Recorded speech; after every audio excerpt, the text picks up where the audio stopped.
আসসালামু আলাইকুম dear student, আমি মোশাররফ মিল্টন। আজকে আপনাদের সামনে রসায়ন দ্বিতীয় পত্রের পরিমাণগত রসায়নের একটা সৃজনশীল প্রশ্ন নিয়ে আলোচনা করব। আর এই প্রশ্নের মধ্যে আমি অনেকগুলো টাইপ রেখেছি, যেগুলো টেস্ট পরীক্ষা সহ ফাইনাল পরীক্ষার মধ্যে 100% শিওর থাকবে। আজকের এই ক্লাসটা যদি A to Z করতে পারো, তাহলে এই ক্লাসটার মধ্যে তুমি একটা সিকিউ কমন পাবা, এটা শিওরলি বলতে পারি।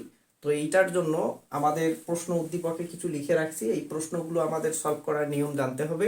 আর যেহেতু ক্লাসটা মোটামুটি একটা ক্লাস করার চেষ্টা করব, তো আমাদের যে বিষয়গুলো এই অঙ্কগুলো করার জন্য প্রয়োজন পড়বে, অর্থাৎ যে সূত্রগুলো আমাদের জানা লাগবে, আমরা এই সূত্রগুলো জাস্ট জানি। তুমি অনেক জায়গায় অনেক স্যারের কাছে বা অনেক মিডিয়ায় অনেকভাবে তুমি শিখেছো যে পিপিএম বা পিপিবি বা পিপিটি এগুলো নির্ণয় করা প্রসেস তুমি শিখেছো।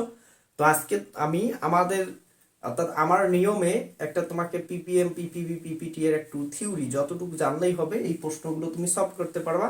এগুলো জানার জন্য আমাদের যতটুকু জানতে হবে ঠিক ততটুকুই জানবো, এর বাইরে আমরা একটা ওয়ার্ডও পড়বো না। তো আমরা এটা জন্য জানার জন্য আগে আমরা পড়বো যে পিপিএম নির্ণয়ের সূত্র। তোমাকে যে সূত্রগুলো জানতে হবে, একটা হলো কি পিপিএম। এই যে পিপিএম নির্ণয়ের সূত্র, পিপিএম হলো কি পার্টস পার মিলিয়ন, এটা ঘনমাত্রা প্রকাশের একটা একক। পার্টস পার মিলিয়ন পিপিএম একক নির্ণয়ের সূত্র আমরা মনে রাখবো কি যে এসএম ইন্টু 10³ তাহলে এই সূত্রের মাধ্যমে আমরা পিপিএম বের করতে পারবো। আমরা পিপিবি যদি বের করতে পারি পার্টস পার বিলিয়ন, তো এসএম ইন্টু 10³ এর সাথে আর কি করব 1000 গুণ করব। তাহলে এই 10³ এর সাথে যদি আমরা 1000 গুণ করি, তাহলে কি পাচ্ছি যে এসএম ইন্টু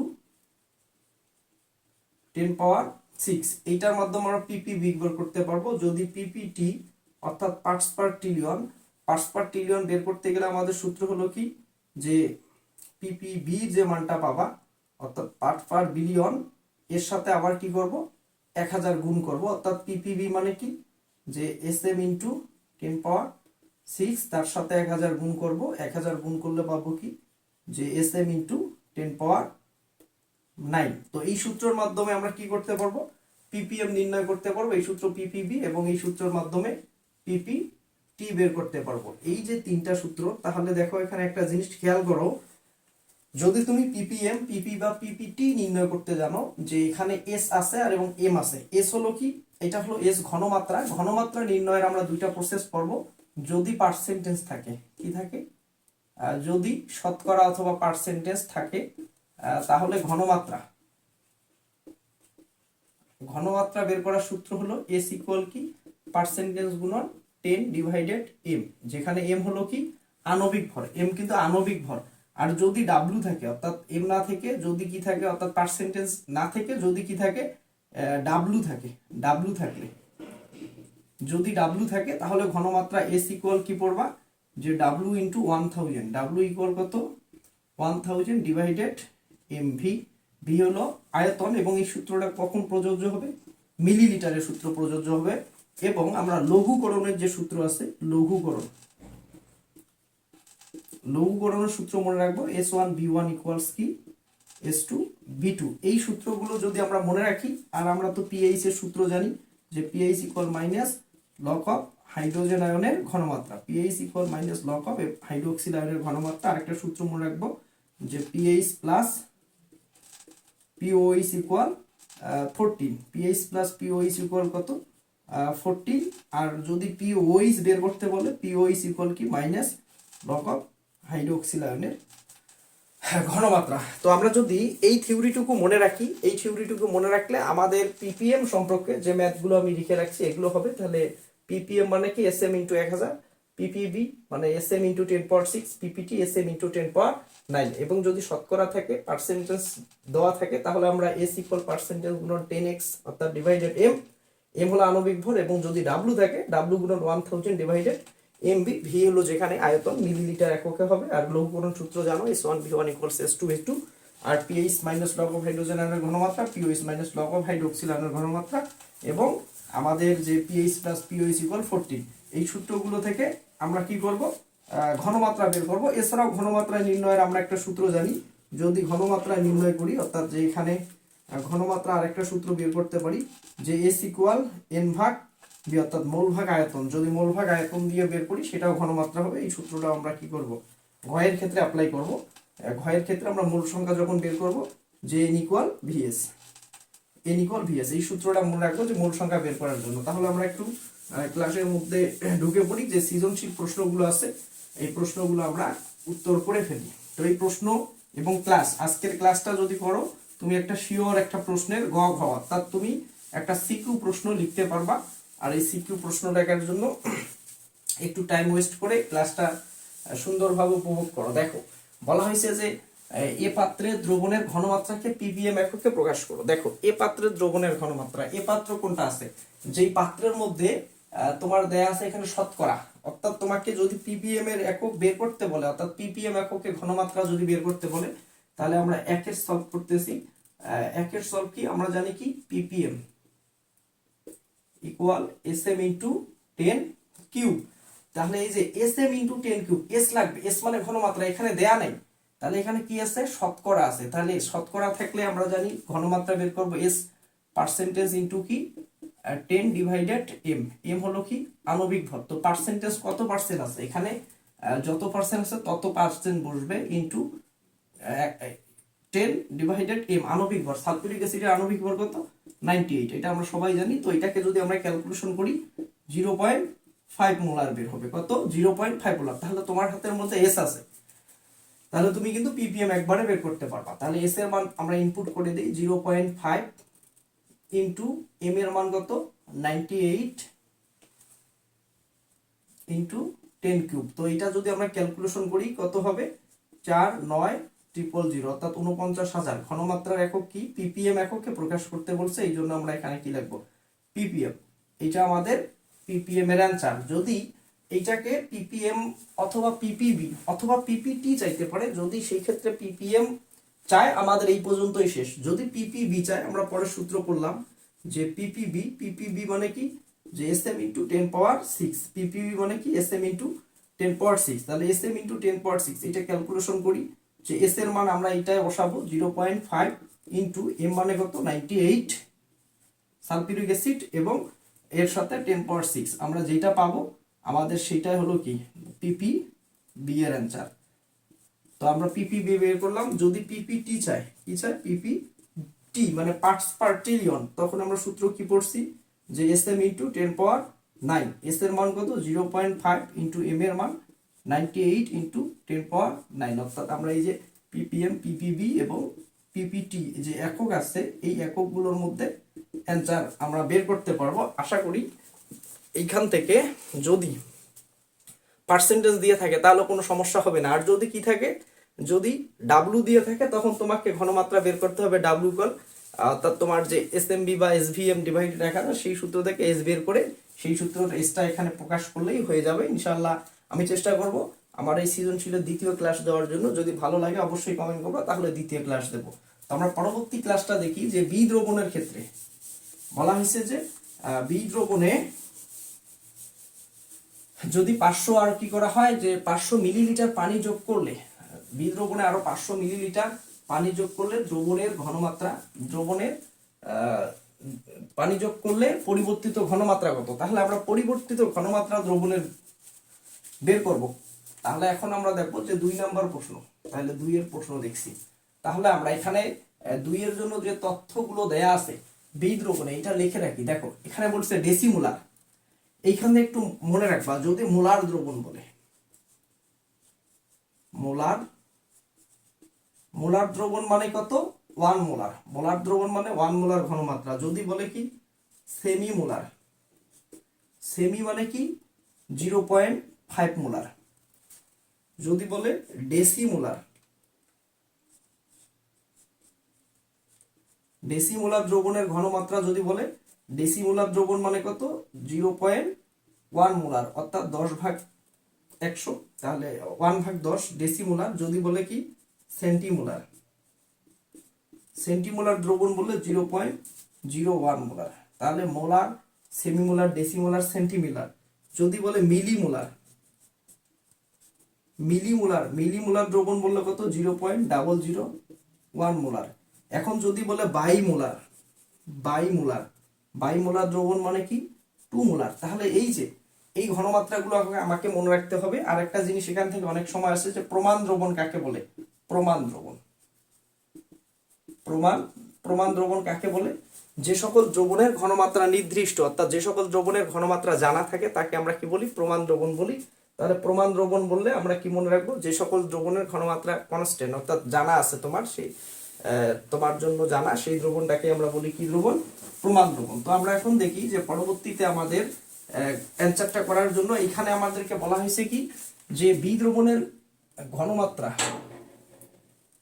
500 মিটার পানি যোগ করলে, এখন দেখো এখানে বি দ্রবণের ক্ষেত্রে ডেসিমোলার আছে, তাহলে ডেসিমোলার মানে তোমার ঘনমাত্রা কিন্তু জানা কত আছে, মানে 0.01 মোলার। তাহলে তোমাকে এটা মনে রাখতে হবে যে S1 এর মান কত? 0.1 মোলার। ডেসিমোলার যেহেতু বলা হয়েছে, তাহলে V1 এর মান কত? ওই পাত্রের ভি মানে কি? ভলিউম বা আয়তন। তাহলে কত দেওয়া আছে? 100 ml। তাহলে তোমাকে এখানে কি বলা হয়েছে? আরো এই দ্রবণের মধ্যে কত মিলিলিটার পানি যোগ করলা? এটা হলো V2। এটা হলো কি? V2। অর্থাৎ তুমি এই দ্রবণের মধ্যে আরো 500 মিলিলিটার পানি যোগ করছো। তাহলে পূর্বের আয়তনের সাথে এই 500 আয়তন কি হবে? যোগ হবে। তাহলে আমাদের এখানে যদি আমরা এটা যোগ করি, অ্যানসার পাবো কত? 500 যদি যোগ করি তাহলে 600 মিলিলিটার আয়তন পাচ্ছি। তাহলে এখানে কি যে S2 এর মান ওয়াট। তাহলে এইটা যদি S2 আমরা বের করি, তাহলে আমরা দেখি কি করি।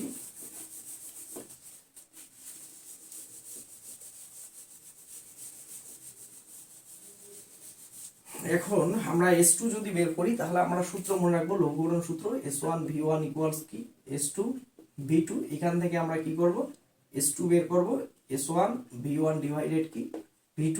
S1 এর মান কত? 0.1 ইন্টু V1 এর মান কত? 100 ডিভাইডেড কত?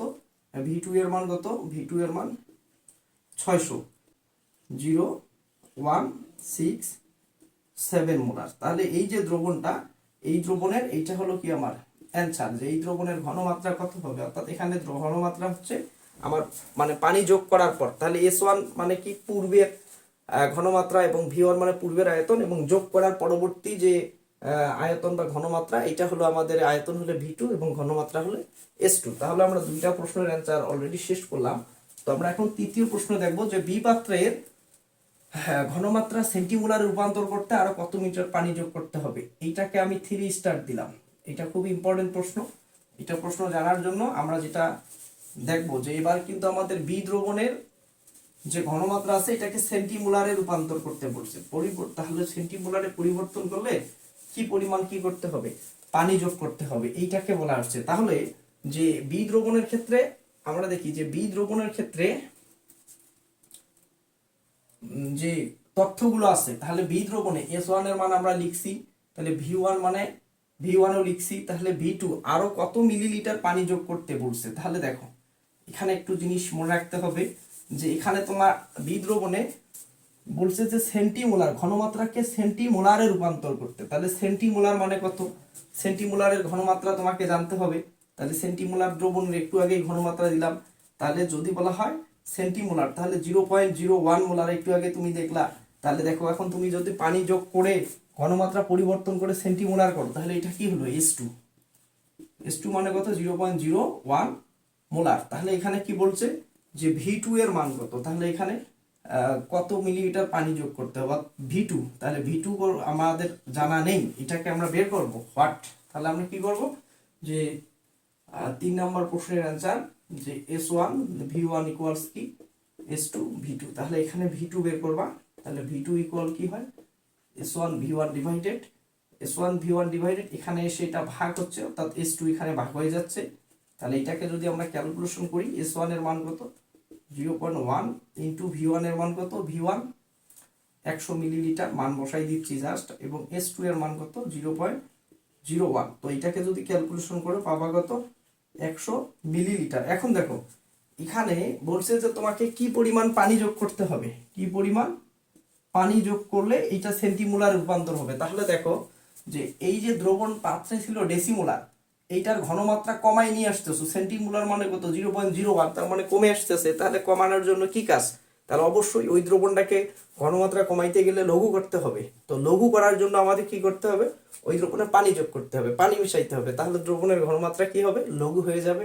সুতরাং আমরা এখানে কি করব, অতএব পানি যোগ করতে হবে, অতএব কি পানি যোগ করতে হবে।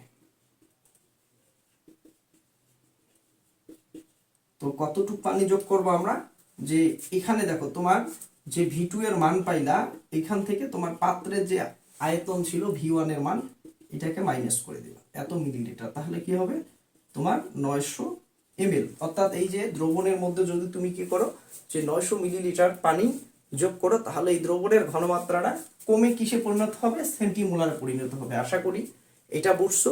তো এখন আমরা যেটা দেখবো, যে 4 নাম্বার প্রশ্ন, এই 4 নাম্বার প্রশ্ন এটা 100% আসবে, এটা ফাইনাল পরীক্ষা পর্যন্ত এটা 100% প্রশ্ন আসবে। তো 100% বিভিন্ন স্টেপে চাইতে পারে, আমি সব স্টেপ এখানে লিখে রাখছি। তো এখন দেখবো আমরা এই দ্রবণটাকে কিভাবে অ্যান্সার করতে পারি। অ্যান্সার করার জন্য আমরা একটু বোর্ডের দিকে লক্ষ্য রাখি। আশা করি খুব স্বল্প সময়ের মধ্যেই ক্লাসটা শেষ করব, সময় ওয়েস্ট হবে না, এবং পরীক্ষার হলে গিয়ে পরীক্ষা দিলে বুঝতে পারবা যে আসলে আমার এই কথাগুলো কতদূর ইম্পর্টেন্ট। তো আমরা দেখি এ ও বি দ্রবণের মিশ্রণের প্রকৃতি অথবা কি ঘনমাত্রা, অথবা পিএইচ অথবা পিওএইচ, এটা অ্যাকচুয়ালি এখানে পিওএইচ আর নির্ণয় করো। তাহলে এইটা নির্ণয় করতে গেলে কি করবা, যে এখানে বলা হয়েছে এ বি মিশ্রণের প্রকৃতি যদি আমরা মিশ্রণের বের করতে যাই, অবশ্যই এ ও বি মিশ্রণ করে নিতে হবে। অর্থাৎ আমরা যে এ দ্রবণ আছে, যে এ দ্রবণের মধ্যে দেখো যে এ প্লাস বি মিশ্রিত করলে নিম্নরূপে বিক্রিয়া ঘটে।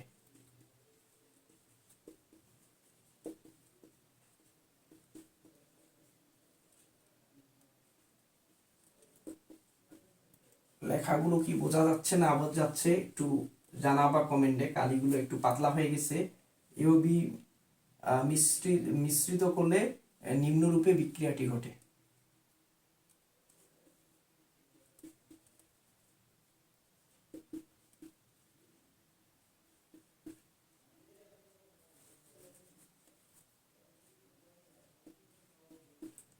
তো এখন দেখো এর মধ্যে কি আছে, এ দ্রবণের মধ্যে আছে সালফিউরিক এবং এখানে বি সোডিয়াম হাইড্রোক্সাইড যোগ করতেছি। তাহলে কার মধ্যে, H2SO4 এর মধ্যে কি যোগ করতেছি, সোডিয়াম হাইড্রোক্সাইড।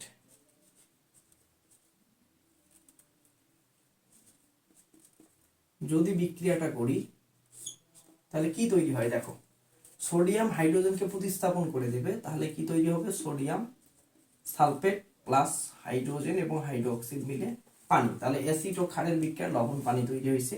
তো এখানে দেখো তোমার সোডিয়াম কয়টা আছে, অর্থাৎ উৎপাদে 2টা, বিক্রিয়কে আছে 1টা, তাহলে এটা কি করবা, এটাকে তুমি সমাধান করার জন্য এখানে 2 দিবা, তার মানে 2 মোল সোডিয়াম যে হাইড্রোক্সাইড আছে, এটা 1 মোল সালফিউরিক অ্যাসিডকে প্রশমিত করতে পারে। তাহলে এখানে প্রোটন 2টা, এখানে 2টা, 4টা, তার মানে এখানে 2টা প্রোটন দেব। তাহলে আমরা সমীকরণের সমতাকরণ সমীকরণে আর কোনো ভেজাল নেই। তাহলে আমরা এখন কি করব, যে এখানে এই দ্রবণের মধ্যে অ্যাসিড কোন পাত্রে আছে সেই পাত্রের মোল সংখ্যা বের করব। তাহলে এই দ্রবণের মধ্যে দেখো সালফিউরিক অ্যাসিড একটা অ্যাসিড, তাহলে এই দ্রবণে আছে, তাহলে তুমি কি করবা, যে H+ এর মোট মোল সংখ্যা,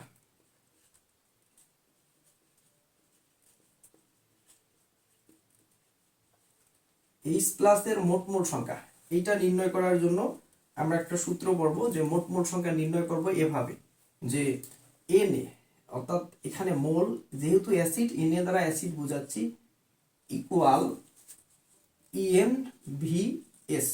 দেখো EnVS এটাকে কি করবা, ডিভাইডেড 1000 করবা, ডিভাইডেড 1000, তাহলে EnVS ডিভাইডেড 1000। En মানে কি, ইকুইভ্যালেন্ট নাম্বার, অর্থাৎ তুল্য সংখ্যা।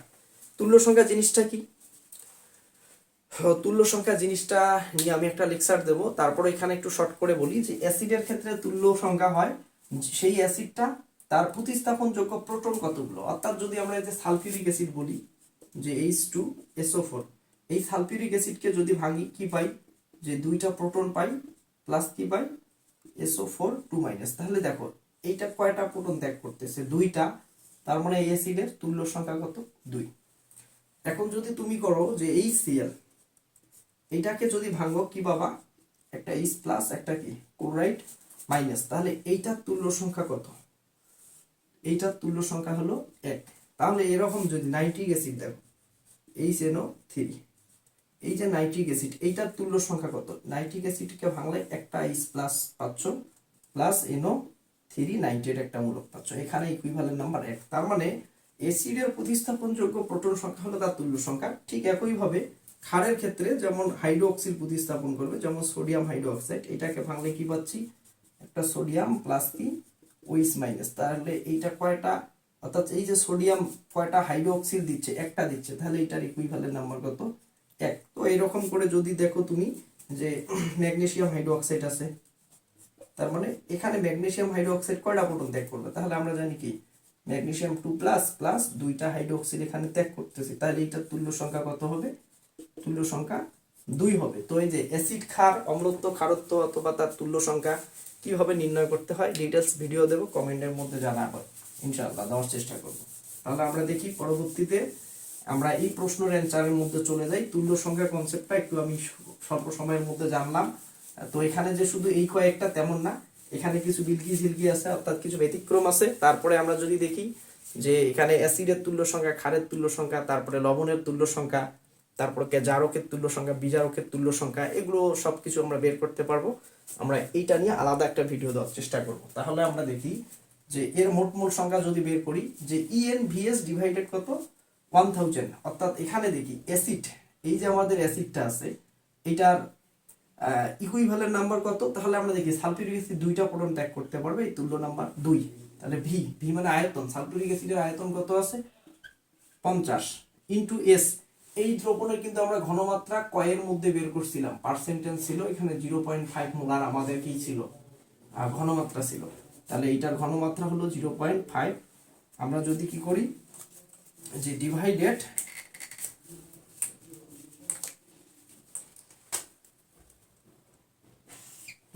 কি করব 1000, তাহলে এটা কি পাবো, মোল পাবো। এটা কত অ্যান্সার পাবো, যে এটা আমরা যদি ক্যালকুলেশন করি এটা 0.05 মোল পাবো। তাহলে একইভাবে আমরা কি করব, বি দ্রবণের মধ্যে সোডিয়াম হাইড্রোক্সাইড আছে, তাহলে এখানে হাইড্রোক্সিলের মোল বের করবো, অর্থাৎ OH এর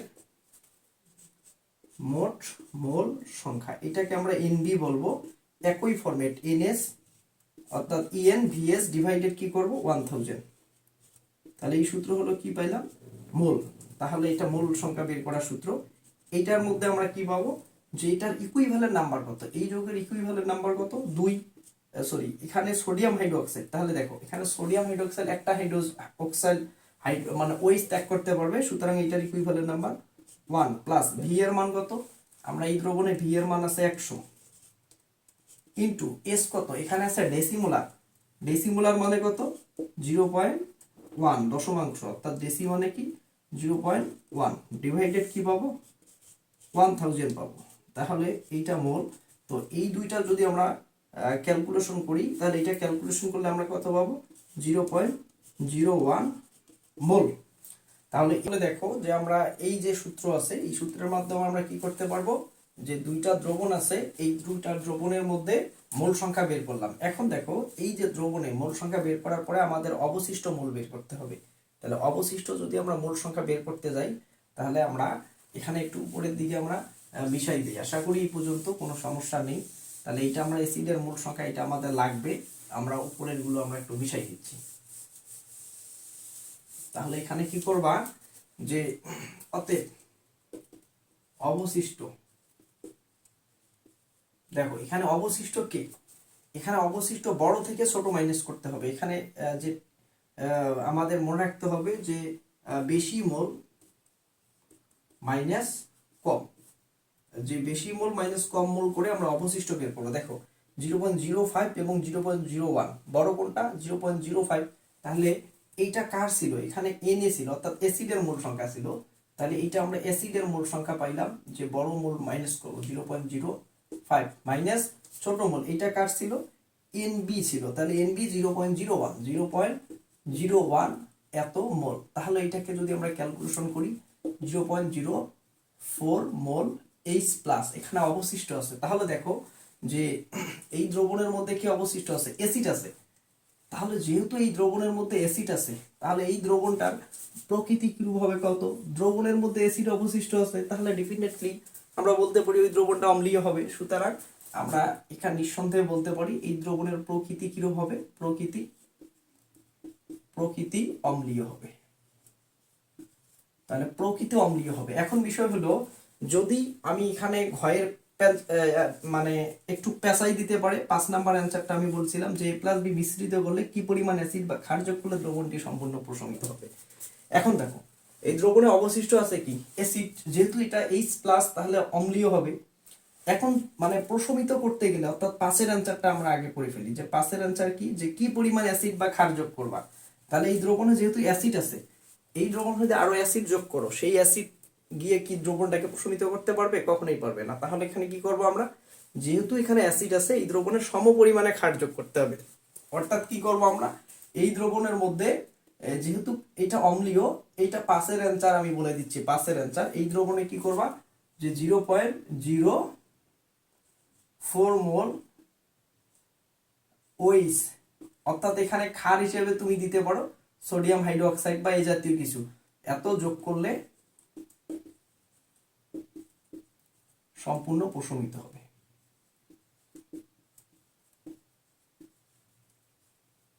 তাহলে আশা করি বুঝতে পারছো যে এই দ্রবণে যেহেতু কি আছে, যে অ্যাসিড আছে, তাহলে এই পরিমাণে যদি আমরা কি করি এখানে যে ক্ষার যোগ করি, তাহলে দ্রবণটা কি হবে, দ্রবণটা সম্পূর্ণরূপে প্রশমিত হবে। তাহলে দেখো এইটা করার পর যদি আমাদের প্রকৃতি চায়, তাহলে আমাদের আর কিছু করার দরকার নেই, তাতেই তুমি অ্যান্সার পাবা। আর যদি ঘনমাত্রা চায়, তাহলে সেকেন্ড স্টেপে তোমাকে যাইতে হবে। অর্থাৎ যদি ঘনমাত্রা চায়, আমার এখানে বুকে জায়গা পাবো, এখন একটু মিশাই দিচ্ছি। তাহলে ঘনমাত্রা যদি চায়, ঘনমাত্রা এখানে কার ঘনমাত্রা চাবে, দেখো এখানে অ্যাসিড আছে, তাহলে অ্যাসিডের ঘনমাত্রা মানে যেখানে থার্ড বন্ধনীর ভেতরে H+ কোনো যৌগ থাকবে, অর্থাৎ এইটাকে আমরা কি বলি, যে কনসেন্ট্রেশন, অর্থাৎ ঘনমাত্রা। তাহলে এটা ঘনমাত্রা যদি চায়, তাহলে ঘনমাত্রার সূত্র তোমরা জানো কি, যে অবশিষ্ট মোল সংখ্যা। এখানে অবশিষ্ট মোল কতটুকু আছে, তাহলে দেখো যে অবশিষ্ট মোল, আমি এটা একটু মিশাই দিই, তাহলে অবশিষ্ট মোল কতটুকু আছে, অবশিষ্ট মোল এখানে আছে কত, 0.04 ডিভাইডেড অবশিষ্ট মোল ভাগ ইকুইভ্যালেন্ট নাম্বার। এই যৌগের মধ্যে এখন তুমি কোনটা ইকুইভ্যালেন্ট নাম্বার করবা, যে একটা আছে 2 ইকুইভ্যালেন্ট নাম্বার, একটা 1, কিন্তু এখানে অবশিষ্ট কোনটা আছে তার ইকুইভ্যালেন্ট নাম্বার, অবশিষ্ট আছে সালফিউরিক অ্যাসিড।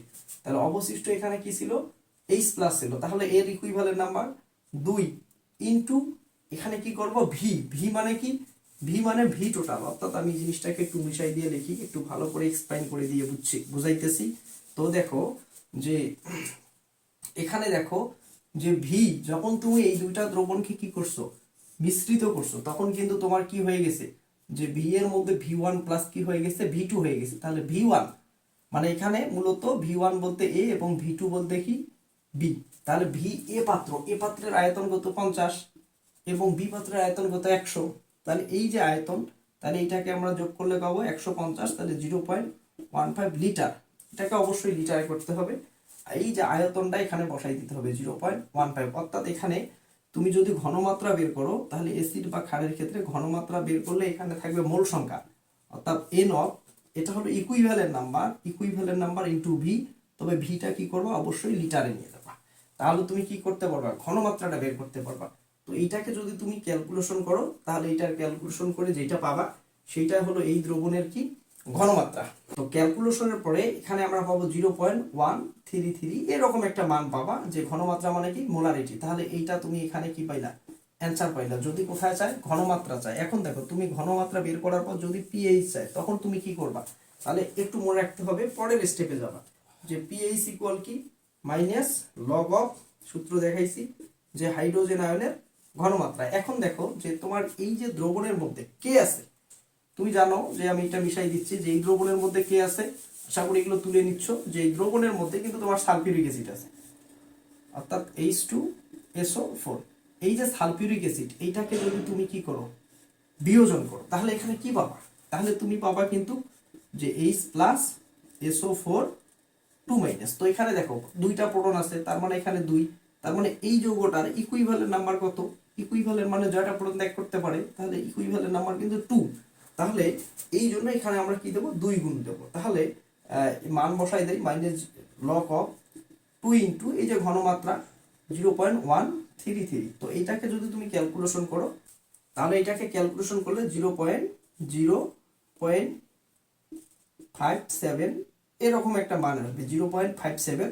তাহলে এটা পিএইচ এর কোনো একক হয় না, তো এইটা অ্যান্সার। এখন যদি তোমার এখানে পিএইচ না চাই, কি চাই, পিওএইচ চাই। তো পিওএইচ চাইলে তুমি কি করবা, সূত্র লিখে দিছি, পরের স্টেপে যাবা। পিএইচ প্লাস কি, পিওএইচ ইকুয়াল কত, 14। তাহলে এখান থেকে তুমি পিওএইচ বের করবা যে 14 মাইনাস পিএইচ, 14 মাইনাস কি পিএইচ। তাহলে দেখো 14 কত আছে, 14 পিএইচ এর মানে এই যে তুমি বের করলা, কত বের করলা, 0.57। তাহলে এটা কত বাবা, 13 পয়েন্ট কত পাচ্ছ, 43, 13.43। এইটা হলো তোমার দ্রবণের অ্যান্সার। তাহলে দেখো এই যে 5টা টাইপ, এই 5টা টাইপ তোমাকে অত্যন্ত গুরুত্বপূর্ণ ভাবে করতে হবে, এবং পরবর্তীতে আমাদের একটা সি তথ্য আছে। তো আমরা অ্যাকচুয়ালি মনে করতে পারি যে আসলে সি জিনিসটা কেন স্যার ইউজ করলো না, আমার বোর্ডের মধ্যে জায়গা নেই। যেহেতু জায়গা নেই সেহেতু তোমরা এটা মানে 2টা পাত্র যখন তুমি, অর্থাৎ এই 2টা যে পাত্র আছে, 2টা পাত্রের সাথে অ্যাসিড যদি যোগ করে দাও আরেকটা পাত্রে, তাহলে অ্যাসিডের মোল সংখ্যা বেড়ে গেল। তাহলে সেই সময় এই দ্রবণের প্রকৃতিটা কিরূপ হবে, অর্থাৎ এই দ্রবণের পিএইচ কত হবে, সেগুলো চাইতে পারে। তো এইটা যদি ইন্টারেস্টেড থাকে তোমাদের, তোমরা বলবা, তাহলে পরবর্তী আমি আর 3টা প্রশ্ন এখান থেকে আসার সম্ভাবনা আছে, এইটার একটা আমি ভিডিও দেব। তাহলে আশা করি যে আজকের যে লেকচার আছে, দেখো আমি সুন্দর করে বুঝাই দিছি। এরকম শিক্ষণীয় প্রতিদিন একাডেমিক এবং অ্যাডমিশন রিলেটেড ভিডিও পেতে হলে আমার চ্যানেলটি সাবস্ক্রাইব করে পাশে থাকবা, এবং দেখা হবে পরের ক্লাসে। আসসালামু আলাইকুম।